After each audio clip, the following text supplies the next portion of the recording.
যে বৈষম্য বিরোধী আন্দোলনের নেতৃবৃন্দ হওয়ার কথা ছিল পরিবর্তনের ধারক, মানুষের জন্য তাদের যে সংগ্রাম ছিল সেই বৈষম্য নিরসন করার জন্য সরকারেও তারা আছে, রাজনীতিতেও তারা আছে।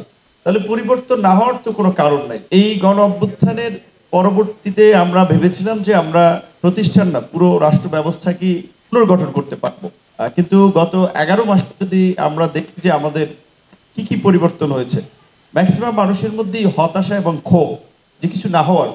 তাহলে গণ অভ্যুত্থান যে আকাঙ্ক্ষা থেকে যে একটা পরিবর্তন পুনর্গঠন, তাহলে সেটা কেন 11 মাসেও হলো না গণ অভ্যুত্থানের সরকারের দ্বারা?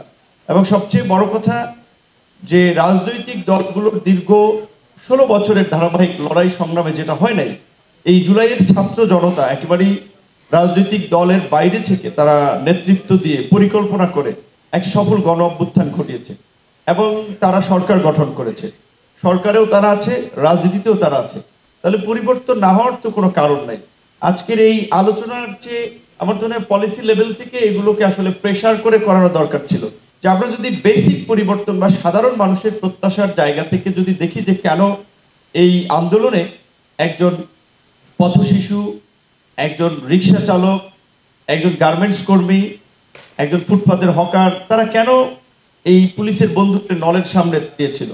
এই আন্দোলনে এইভাবে যে বিভিন্ন শ্রেণী পেশার মানুষের যে স্যাক্রিফাইস, কন্ট্রিবিউশন, গণ অভ্যুত্থান পরবর্তী সময়ে গণ অভ্যুত্থানের প্ল্যাটফর্ম তো কার্যত বৈষম্য বিরোধী আন্দোলন। এই ব্যানারেই তো আন্দোলন হয়েছে, এই ব্যানারেই সবাই এসেছে, তাদের নেতৃত্বেই সবাই কার্যত ফলো করেছে। তাহলে এই নেতৃবৃন্দ যারা একটা ফেসিস্ট রেজিমকে উড়িয়ে দিল, পতন ঘটালো, তারা কেন এখন সেমিনার করবে যে এই রিবিল্ডিং এর জন্য আমাদের 11 মাস পরে সেমিনার করতে হচ্ছে? এটা তাদের বড় ব্যর্থতা।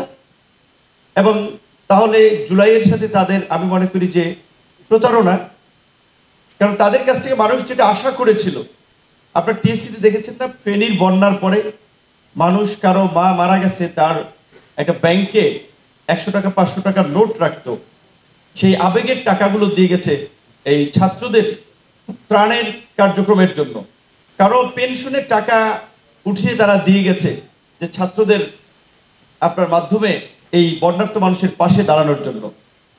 কিন্তু আমরা কি দেখেছি, যেই নেতৃবৃন্দ যারা দেবতার মতো আসলে জাতির মাঝে অবতীর্ণ হয়েছিল, অভ্যুত্থানের পরে তাদের কর্মকাণ্ড আমরা কি দেখেছি? যে বৈষম্য বিরোধী আন্দোলনের নেতৃবৃন্দ হওয়ার কথা ছিল পরিবর্তনের ধারক, মানুষের জন্য তাদের যে সংগ্রাম ছিল সেই বৈষম্য নিরসন করার জন্য। কিন্তু আমরা দেখলাম যে অভ্যুত্থানের পরে বৈষম্য নিরসনের পরিবর্তে তাদের দ্বারা নতুন বৈষম্যের অনেক সৃষ্টি হয়েছে। গণ অভ্যুত্থানের কোনো একক রাজনৈতিক দল কিংবা কোনো প্ল্যাটফর্মের এটা কন্ট্রিবিউশন ছিল না, এটা একটা সম্মিলিত এফোর্ট ছিল। কিন্তু আমরা দেখছি বৈষম্য বিরোধী আন্দোলনের নেতৃবৃন্দের দৃষ্টিতে তারা কার্যত তাদের সহযোদ্ধা সহকর্মীদেরকেই তারা এখান থেকে এক্সক্লুড করেছে। আওয়ামী লীগের 71-এর মুক্তিযুদ্ধের ন্যারেটিভের মতো একটা একপাক্ষিক ন্যারেটিভ দাঁড় করানোর চেষ্টা করেছে, যেটা আপনাদেরই সহকর্মী দীর্ঘদিন ছিল উমামা ফাতেমা আপনাদেরকে বলেছে যে এই অভ্যুত্থানের পরে বৈষম্য বিরোধী আন্দোলনের কিছু নেতৃবৃন্দ কার্যত রক্ষী বাহিনীর মতো একটা বাহিনী বা একটা প্যানেল, একটা টিম গড়ে তুলতে চেষ্টা করে সবকিছু নিয়ন্ত্রণ করতে চেয়েছিল।